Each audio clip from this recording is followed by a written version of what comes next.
What's up? I'm Devin. A lot of you know me, a lot of you don't, hopefully. This will be a new introduction. So your boy, I like drifting. It's the stuff, I like it.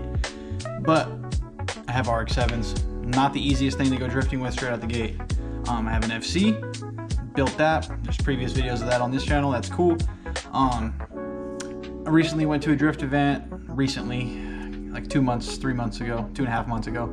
Went to a drift event and got to, I'm just gonna be straight up honest, got to like high drift speeds or higher than what I've had before, and power steering issues, car felt extremely unstable, X, Y, and Z, blah, blah, blah. So after doing a bunch of stuff to fix that car, it needed a bunch of stuff more. And I don't really have anybody to go with right now. Terrible fucking kills, you know. I like drifting with the homies, and I got no homies to fucking slide with, so it's ass. But in the meantime, I've been staying busy. You know, 48 days. A lot of people really can't get a whole lot done. But 48 days. For this guy, let me show you what I did.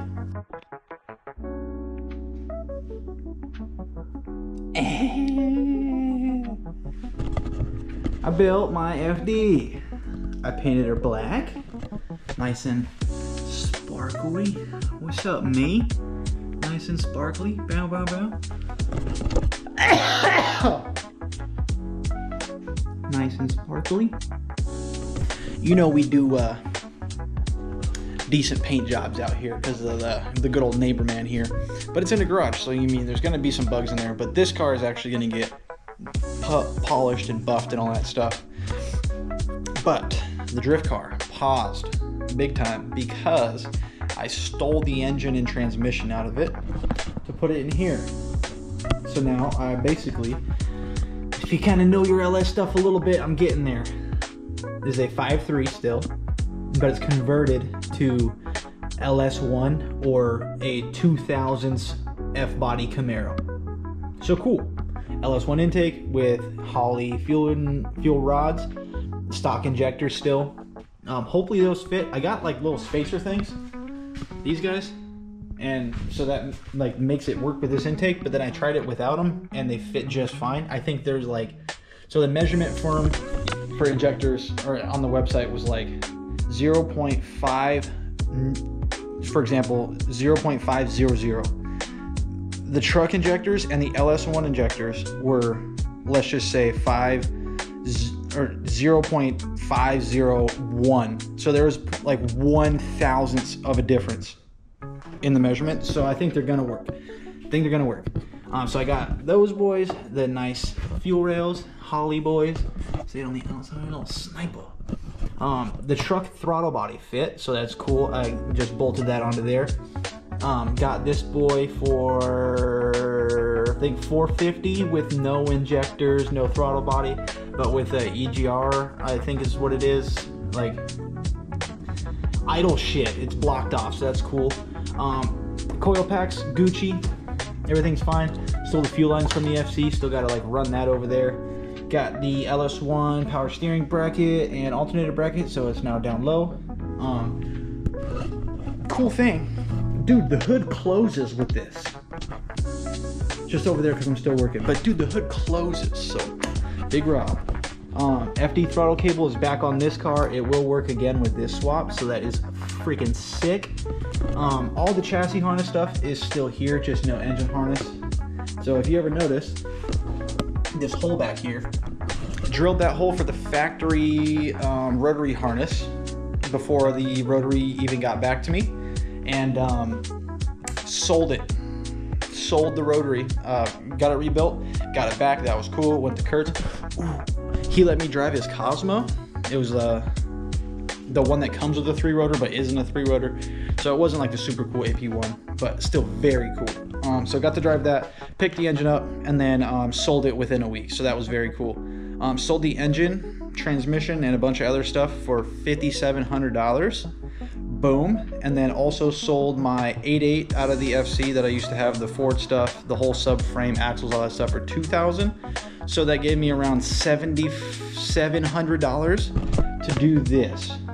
So basically, if you want to use dude math, all right, let me get this in the background while I'm chatting. If you want to use dude math, right, this car didn't cost me a fucking dime to build like this. So, cool, dude.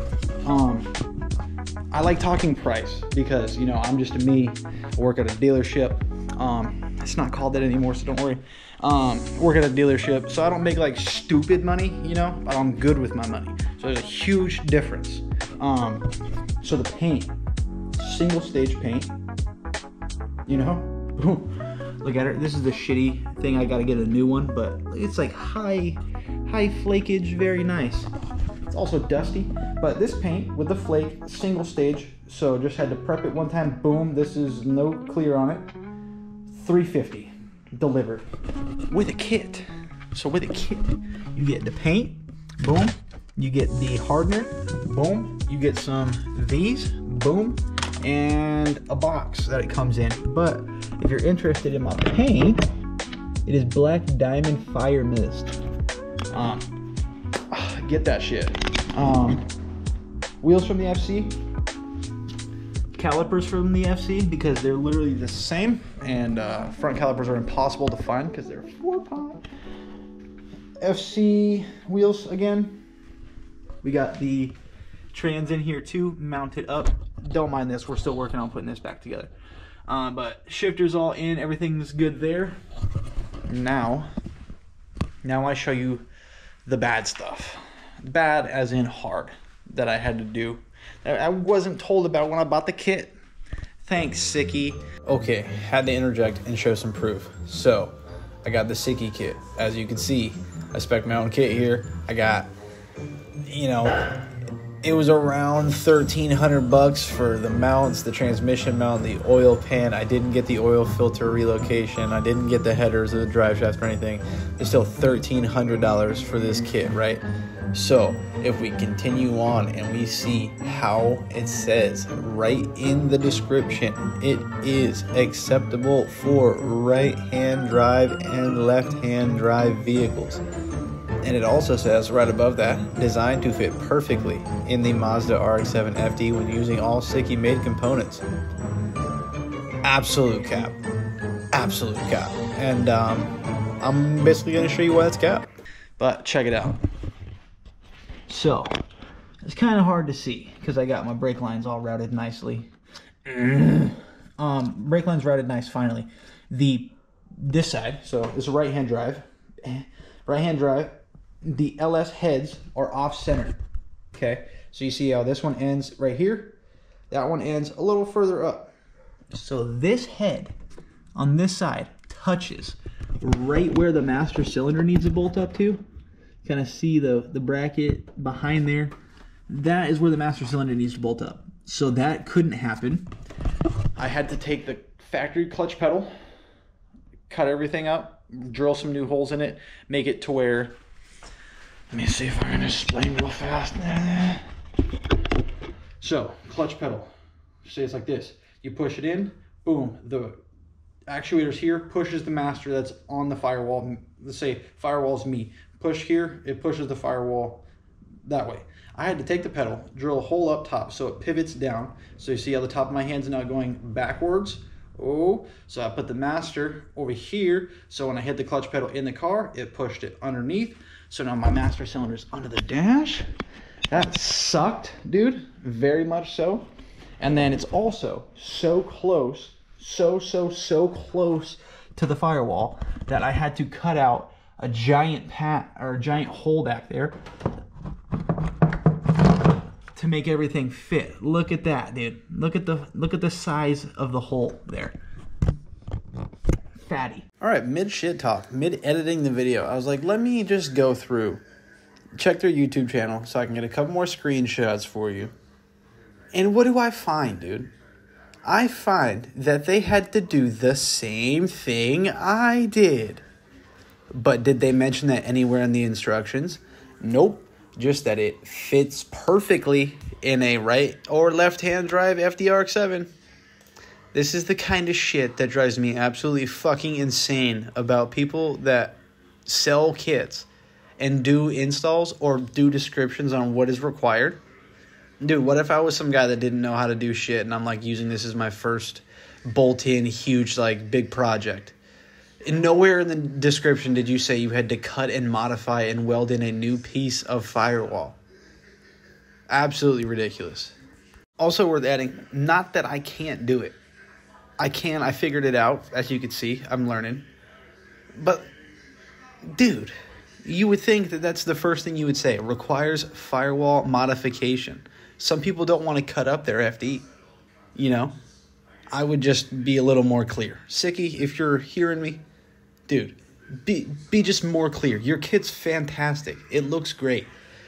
But just be more clear that you have to damage the hell out of your car to get it to fit. But it is nice. It is seam sealed. It's coated up so we aren't going to rust. I'm learning how to do things the correct way. But you think, oh, dude, like that's flat, right? But then we got like this entire sensor and nipple thing out the back. So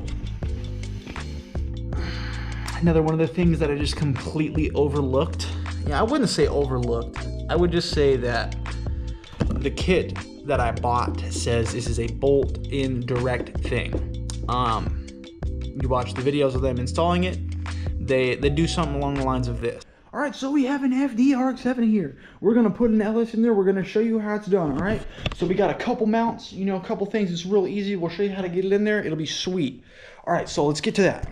All right, yeah, it wasn't too bad. I got it all in there. Everything's fine. We got the mounts down there. Like, dude, we missed like 90 fucking steps, dude, huh? So that's kind of how this all got that way. Sicky, if you watch this, dude, put some better instructions, bro. Like, I can figure it out, you know, because I'm decent at this. If somebody got this kit for this car somehow, if they have an FD and an LS and they're not as inclined mechanically as you boy, they're not figuring this shit out, dude. All right, enough with the negative. Positive. Happy boy, okay? I took everything completely apart, all the doors. Insides are all done in here. Everything's all good up in there. FD doors, man. You have to like slam the living fuck out. Got it. Hatch is on, bolted in. It just doesn't have the struts in it right now, so it's heavy. But if you notice, dude, stock taillights and my fresh black paint, that's looking shit. So I think I might have to like, you know, those like Subaru Racer, Mazda 3 guys that like tint their taillights. I think I might have to do that just so it's not so bluey black. Also, there was a keyhole or some sort, like an indent for a keyhole over here somewhere. Keyword somewhere. Filled that. Got it good. Also got some crack already on the bumper. Fiberglass shit sucks, dude, but oh well. Also deleted the side markers over here, so that's pretty sweet. No markers there anymore. Also, on this side, we deleted the markers, the side markers on the fenders, nice and welded in and easy peasy. Mirrors are all on there, dude, super good. I had to take these all apart. Look at this. So you see how it like bends down like that? There's springs inside. So I had to take everything apart, clean it, bolt it all back together with springs at like unreal tension. So Gannies are on. I don't know if I ever told you guys this too. My kit is real. All of it. Ganna doors, real. It was like 2,000 bucks. The side skirts and the rear bumper are both C West. You could only find one of those for sale, and it was for $3,000. And this is just an Origin Lab front bumper that you can kind of get run in the mill, you know, like 500 bucks. But if you remember from in the past, I was talking about getting a new kit, selling this stuff to get a different kit because I don't really like the way that it looks. It was the green. It was just the green. I love it. I love it so much now that it's black. So happy camper, I didn't get rid of anything. Eventually, I will clean the wheels. It'll look a little less down bad. But I think I do want to get something a little more skinny, spokey. But I do want the 5-spoke vibe. So if somebody's got something you want to trade, dude, hit me up. But yeah, that's where we're at, dude. That's where we're at. I've kind of missed you, but at the same time, you know, I missed you, but I didn't really miss doing all this stuff. It was very nice being able to just grind on this, get it all done, get it painted, and I kind of wanted to just be able to show you guys, like, hey man, look how quick I can do stuff, dude. I'm not just a little dipshit. So, bam, this is where I'm at here. Like I said, drifting kind of taking a pause because I need some people to go with. Sucks ass, like doing the coolest shit you've ever done, and then like nobody's behind you, or no one's in the pit. It's pretty cool. Disheartening, but yeah, eventually this will go to a drift track. Eventually. But I'm gonna like beat it up first. I want to drive this thing. I want to drive all over the place. I'm trying to go to Oregon. I'm trying to go road tripping. I'm trying to just enjoy a sports car that I owned for one time. You know, last time I did that was like 4 or 5 years ago when I had my convertible. So I think it's time. But these some sweets, dude. Some sweet shots. Wow, wow, wow, wow. I'm so happy. Nice and good, dude. Oh, so happy. This isn't mounted yet, but I also fixed the fenders. I don't know if I ever talked about that, but like the mount for the fender back here was like rusted and split right there. I ground it all down, added new metal, welded it in there, ground it down some more, added some more metal, grounded it down, and then boom, we got a freaking fixed fender, dude. Mint. But that's for now. This is supposed to be quick, you know, but I love my stuff, so I just like talking about it. But for now, that'll be it. I'm a happy camper. I'll start trying to include you a little bit more, okay, dude? I'll need a little bit more stuff. But we should be ripping this thing soon. Enough dude. Later, bro.